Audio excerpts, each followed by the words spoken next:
Bienvenue, chers explorateurs et chères exploratrices de la psyché ou en passe de le devenir. Aujourd'hui, je voudrais vous parler des anges, mais pas comme on en parle dans les contes ou encore quand on les voit dans les calendriers de l'Avent. Je vais vous parler des anges comme d'un langage, un langage ancien, profond et symbolique. Un langage que l'on retrouve dans la Kabbale, dans la tradition chrétienne, mais aussi, et c'est ce qui m'intéresse le plus, dans la structure même de notre conscience. Car au fond, les 9 cœurs angéliques peuvent être lus comme autant d'archétypes, des forces, des fonctions et des états intérieurs, des puissances subtiles qui nous traversent et qui parfois nous appellent. Ce qui m'intéresse ici, c'est leur lecture symbolique, non dogmatique, mais vivante. Je m'appuie sur la psychologie analytique, mais aussi sur d'autres traditions qui étonnamment convergent, car les anges ne sont pas seulement des figures lumineuses, ils sont liés aux points cardinaux, à l'équilibre du monde, on les retrouve dans l'arbre de vie de la Kabbale et jusque dans le tarot si on sait regarder. Ce que je vous propose aujourd'hui, ce n'est pas une croyance, c'est une exploration, une sorte d'initiation à l'invisible. Et on débute sans plus attendre. Les anges ne viennent pas seulement de nos tableaux de la Renaissance, aux drapés parfaits, aux ailes nacrées, mais d'un fond symbolique bien plus ancien, bien plus universel, d'un souffle, d'un feu bien plus archaïque. Dans la tradition zoroastrienne, née en Perse autour du Xe siècle avant Jésus-Christ, on évoque déjà les yasata, des puissances célestes associées aux éléments.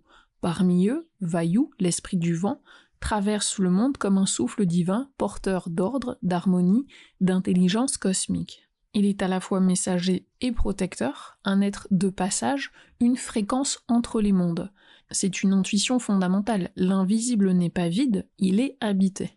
Un peu plus tard, en Mésopotamie, on retrouve le célèbre génie ailé assyrien, ces hybrides colossaux au corps de taureau, d'aigle ou de lion, gardant les portes des palais, veillant sur les seuils sacrés. Nous sommes là autour du 8e siècle avant Jésus-Christ. Et déjà, ces figures protègent, observent, transmettent.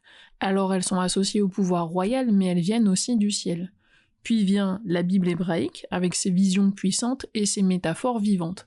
Et dans l'Ancien Testament, vers le 6e siècle avant notre ère, le prophète Ézéchiel décrit une scène vertigineuse.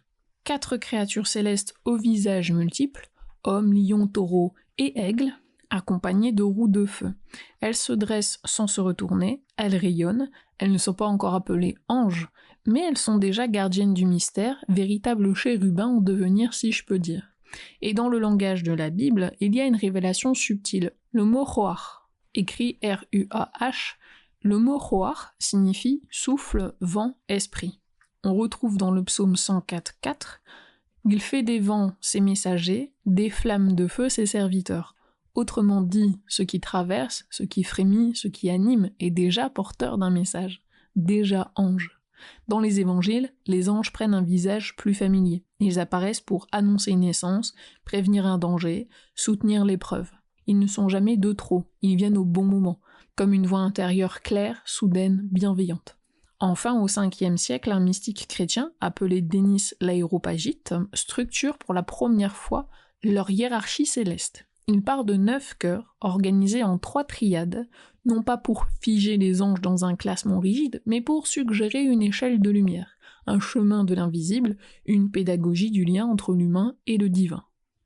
Et autre questionnement, qu'est-ce que signifie le mot ange ? Le mot ange ne vient pas du latin, ni du français ancien, il s'ancre dans 2 racines majeures, malak en hébreu, qui signifie l'envoyé, et angelos en grec, qui signifie le messager. 2 mots qui désignent une fonction et non une entité fixe. Autrement dit, un ange n'est pas au départ une figure anthropomorphique avec des ailes, c'est un acte de transmission, un passage, un relais entre 2 mondes. Une manière pour la tradition religieuse et symbolique de nommer ce qui relie l'invisible au visible. Dans ce sens, on peut dire que l'ange n'est pas nécessairement un être, mais une fonction dynamique, celle d'établir un lien, de faire circuler une information, une énergie, une orientation entre les plans. Et cela rejoint ce que j'explore à travers la psychologie analytique. Ces figures symboliques, comme les anges, sont des images archétypiques. Elles incarnent des fonctions psychiques actives. L'ange est donc moins une créature céleste figée qu'un principe de médiation. Il représente la capacité à faire lien entre une instance supérieure, le divin, le soi, la sagesse intérieure, et notre réalité psychique ou quotidienne. Quand on évoque la hiérarchie céleste, on pense souvent à une organisation verticale, fixe, un peu lointaine. Mais si l'on change la perspective, si l'on adopte une lecture symbolique, alors chaque cœur devient une fonction vivante, une présence intérieure, une fréquence psychique qui nous traverse à différents moments de notre quête, de notre chemin. Denis l'Aréopagite, mystique du 5e siècle, a organisé ces 9 cœurs en 3 triades, selon leur degré de proximité avec la source divine. On commence avec la première triade, contemplation pure, les séraphins, les chérubins et les trônes. Ces 3 premiers cœurs sont tournés vers la contemplation directe du divin, sans médiation. Ils ne s'occupent pas du monde, mais de la réception absolue de la lumière. Symboliquement, ils représentent les états les plus subtils de notre vie intérieure.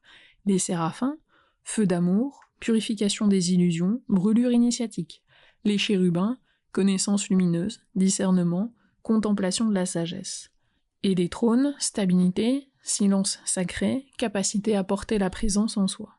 Dans une lecture un peu plus jungienne, on pourrait dire qu'ils correspondent à des archétypes fondamentaux de l'union au soi. Ils nous parlent de ce moment rare où l'on ne cherche plus à comprendre ou agir, mais simplement être en présence. Deuxième triade, on pourrait dire ordre et puissance. Donc ensuite on a les dominations, les vertus et les puissances. Ces cœurs sont intermédiaires, ils ne sont ni dans l'abstraction pure, ni dans la proximité humaine. Ils gèrent l'équilibre cosmique, les lois invisibles, les structures de l'ordre spirituel. Les dominations, rétablir l'ordre, organiser les plans de l'existence. Les vertus, incarner une force droite, éthique, inflexible. Et les puissances, veiller, protéger, discerner ce qui doit passer ou non. Dans notre psyché, ces figures peuvent être perçues comme des forces de régulation. Elles nous aident à poser des limites, à reprendre notre place, à affirmer une autorité intérieure. Ce sont les gardiens du seuil, ceux qui empêchent la confusion, les figures archétypiques du maître intérieur, du protecteur, de la sagesse éthique. Ensuite, notre troisième triade, on va dire transformation et proximité. Donc on a les principautés, les archanges et les anges. Ce sont les cœurs les plus proches de l'humain. Ils accompagnent les peuples, les communautés, les individus. Ce sont ceux qui transmettent la lumière reçue d'en haut, qui murmurent, qui veillent, qui inspirent. Les principautés, guides collectifs, harmonie des structures humaines. Les archanges, messagers majeurs, porteurs d'annonces, figures de transition. Et les anges, gardiens discrets, présence personnelle et fidèle. Psychologiquement, ils représentent notre rapport direct à l'invisible, l'intuition, le rêve, la voix intérieure, la petite lumière qui veille quand tout vacille. Ils sont aussi les facettes du soi qui s'adaptent à notre niveau de conscience pour nous guider pas à pas. Jung aurait pu dire ce sont des images de l'inconscient collectif. Et j'ajouterais qu'ils sont aussi des fonctions de transformation intérieure. Ils ne sont pas là pour qu'on les adore ou qu'on les vénère, mais pour nous aider à naître à ce que nous portons. Si vous êtes sur une plateforme audio et que vous écoutez donc ce podcast, je vous invite à aller sur ma chaîne YouTube, car je vous ai mis le tableau que je vais vous évoquer, et j'ai ajouté du visuel avec des points clés. Donc pour une lecture symbolique des 9 cœurs angéliques, je vais parler du cœur, de la fonction céleste, dans la tradition mystique, et leur lecture archétypale, donc davantage liée à la psychologie analytique ou la psychologie symbolique. Alors on commence avec les séraphins. En fonction céleste, on va dire c'est amour pur, feu divin, illumination immédiate. En lecture archétypale, ça va être élan mystique, purification intérieure, feu du soi, avec un S majuscule, le soi vu par Jung. Donc toujours dans l'ordre, ensuite on va descendre les chérubins, contemplation, connaissance suprême. Archétypalement, ça serait plutôt sagesse intuitive, une clarté visionnaire, discernement symbolique. On descend encore, les trônes, donc toujours en fonction céleste, portent la présence divine dans le silence, et la lecture archétypale qu'on peut en faire, c'est la stabilité intérieure, l'ancrage dans l'essentiel, et la justesse. Ensuite, les dominations, gouvernant les ordres célestes, et archétypalement, la maîtrise éthique, la souveraineté intérieure, la structuration. Ensuite, les vertus, force active, rayonnement spirituel, donc courage juste, volonté alignée et action droite. Ensuite, les puissances, défense contre le mal, gardien du seuil, donc discernement, protection, résistance à l'inflation psychique. Et nos 3 derniers, les principautés, guident les nations et les collectivités, donc leadership spirituel, harmonie des groupes, ensuite les archanges, messagers majeurs, porteurs d'annonces divines, les voix intérieures, appels symboliques, médiation invisible, et enfin les anges, gardiens personnels, proche des âmes humaines, présence discrète, fidélité de l'inconscient et guidance subtile. Quand j'ai commencé à étudier l'angiologie, j'ai rapidement ressenti le besoin de croiser les sources. Les 9 cœurs angéliques, tels qu'on les retrouve chez Denis l'Aéropagite, ne sont pas seulement des entités rangées dans une hiérarchie abstraite. Ce sont des fonctions, comme je l'ai dit, des forces, des archétypes. Et ce qui est très intéressant, c'est qu'on peut les retrouver dans plusieurs systèmes symboliques. La Kabbale, bien sûr, avec l'arbre de vie et ses séphirotes, l'astrologie symbolique, à travers certains archétypes planétaires, et même dans le tarot, où certaines cartes majeures portent, sans le dire explicitement, une trace dans cette énergie angélique. J'ai donc construit plusieurs tableaux croisés, vous allez voir que j'aime pas mal les tableaux, dans le but d'éclairer ces correspondances. Les tableaux ne sont pas là pour figer le sens, mais pour ouvrir une porte. Une carte n'est pas le territoire, mais elle peut grandement nous aider à l'explorer. Et à travers ces correspondances, j'ai compris des choses essentielles. Ces cœurs célestes ne sont pas suspendus quelque part, dans un ciel inaccessible. Ils dessinent un itinéraire symbolique, une carte vivante de notre vie intérieure. Donc toujours, voici l'extrait. Si vous êtes en podcast audio, vous pouvez regarder la vidéo. Et je vous le partage à l'oral, c'est juste un extrait de lecture plutôt synthétique. Donc le cœur séraphin, avec sa fonction symbolique, ça va donner brûler d'amour et s'élever. Les chérubins, toujours en fonction symbolique, contempler et transmettre la connaissance divine. Les trônes, porter la présence divine dans le silence et la justice. Les dominations, rétablir l'ordre et la fécondité des plans célestes. Les vertus, agir avec puissance et fermeté éthique. Les puissances, protéger, veiller, discerner. Les principautés, guider les groupes, incarner l'harmonie spirituelle. Les archanges, être le messager entre l'invisible et le visible. Et les anges, accompagner chaque âme dans la discrétion et la fidélité. Ce ne sont pas que des hiérarchies célestes, ce sont vraiment des structures de sens, des invitations à l'évolution, et certainement des fréquences intérieures que nous sommes appelés à réactiver. Je vous partage ça aujourd'hui parce que je trouve que c'est extrêmement important, que c'est toujours un sujet très actuel. Il y a beaucoup de personnes qui cherchent un sens, donc ils ont lu, ils ont médité, ils ont parfois beaucoup prié, jeûné, et pourtant il y a comme une sensation de vide, d'éloignement et voire même de déconnexion. Dans un monde qui est saturé d'informations, mais pauvre en symboles vraiment vivants, les anges viennent nous rappeler que l'invisible n'est pas une abstraction, qu'il ne s'agit pas vraiment d'y croire, mais plutôt de se relier, par le symbole, par les rêves, par la contemplation, et aussi par l'acte juste, dans notre quotidien. Les anges ne sont pas là pour nous détourner du monde, ils sont là pour nous aider à l'habiter autrement, avec plus de clarté, de discernement et de verticalité. C'est ce que disait Denis l'Aéropagite au 5e siècle déjà. L'ange éclaire pour faire croître, il élève l'âme en la convertissant vers Dieu. Dans mon approche, je dirais plutôt ceci. Un ange est une fonction de l'esprit qui réveille, oriente et reconnecte. Et à l'heure où beaucoup cherchent des réponses toutes faites, l'angiologie nous offre autre chose. Une voie intérieure, lente, structurée, symbolique, qui ne remplace pas le réel, mais l'élargit.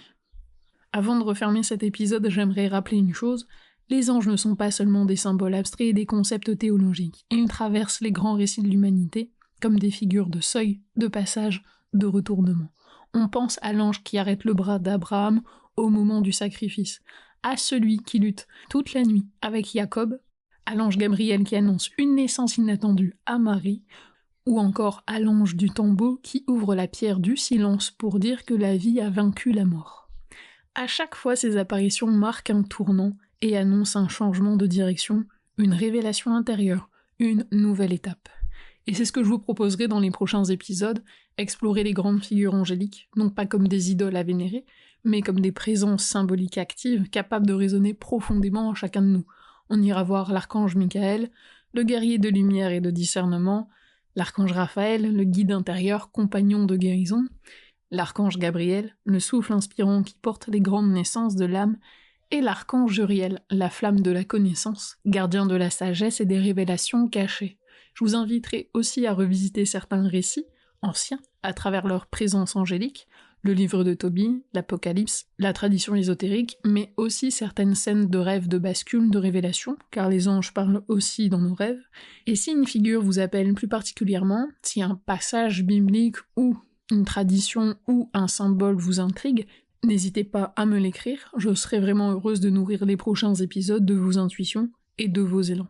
Et si vous souhaitez aller plus loin, mes cours à la carte sont disponibles sur mon site, ainsi que mes formations complètes en psychologie analytique, et je vous annonce avec joie que mon livre L'Odyssée des archétypes paraîtra à la rentrée. J'y consacre un chapitre entier à ces figures célestes qui nous traversent. Je te remercie pour ton écoute fidèle, ta curiosité et ta présence. On se dit à très bientôt, et n'oublie pas, raconte-moi tes rêves, et je te dirai qui tu es.